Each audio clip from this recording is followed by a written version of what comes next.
अस्सलामुअलैकुम वरहमतुल्लाहि वबरकातो। કેમ છો તમે બધા? આજનો આપણો ટૉપિક છે હિસ્ટ્રી ઓફ ઝમઝમ. રેફરન્સ છે હાજી નાજી. શું તમને બધા લોકોને ખબર છે કે આજે પ્યોરિએસ્ટ વોટર એટલે કે જે આબે ઝમઝમ છે એ દુનિયામાં કઈ રીતે આવ્યું?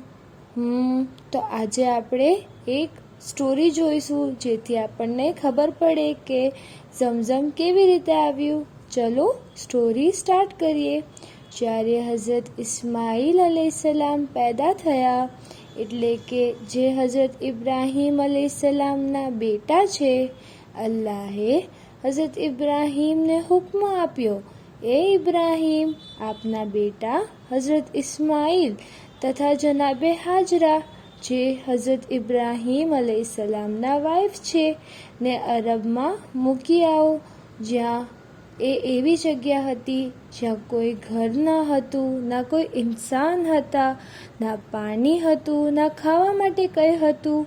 એવી જગ્યા પર અલ્લાહે એ બંનેને મૂકવાનો હુક્મ આપ્યો, જે બહુ જ સખ્ત હતું હઝરત ઇબ્રાહીમ માટે. બટ હઝરત ઇબ્રાહીમે અલ્લાહની વાત માની અને તે બંને એટલે કે જનાબે હાજરા અને હઝરત ઇસ્માઈલ અલૈહિસ્સલામને અરબના શહેરમાં છોડી દીધા. બીબી હાજરાએ પૂછ્યું કે એ ઇબ્રાહીમ, તમે અમને ક્યાં છોડીને જાઓ છો? તો હઝરત ઇબ્રાહીમે આસમાન તરફ જોયું અને બીબી હાજરા સમજી ગયા કે આ અલ્લાહનો હુક્મ છે અને એમે વિચાર્યું કે અલ્લાહ જે કરે એ બહેતર. પછી હઝરત ઇબ્રાહીમ અલૈહિસ્સલામ પાણીનો મશકીઝો અને થોડી ખજૂર આપીને જતા રહ્યા.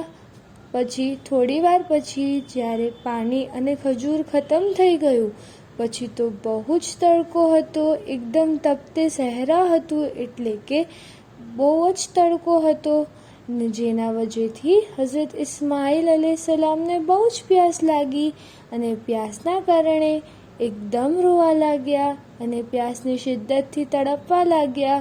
અને જનાબે હાજરા પાણી માટે આમથી આમ ભાગવા લાગ્યા પરેશાનીની હાલતમાં. કભી સફાની પહાડી પર જતા તો કભી મરવાની પહાડી પર જતા. હવે આ બંને પહાડી શું છે? તો જ્યારે હજ માટે જઈએ ત્યારે આ એક અરકાન છે જે બધા હાજીઓ કરે છે, જેને સહી કહેવામાં આવે છે. તો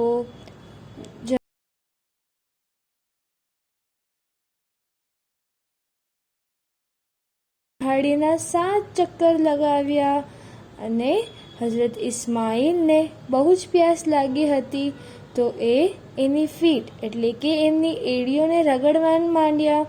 એને જે જગ્યાએ એ ફીટ રબ કરતા હતા એટલે કે એડિયા રગડતા હતા ત્યાં અલ્લાહના હુક્મથી પાણીનો ચશ્મો જારી થઈ ગયો. અને જ્યારે જનાબે હાજરા હઝરત ઇસ્માઈલને જોવા માટે આવ્યા, એમણે જોયું કે ત્યાં પાણી વહે છે. એમણે કહ્યું ઝમઝમ.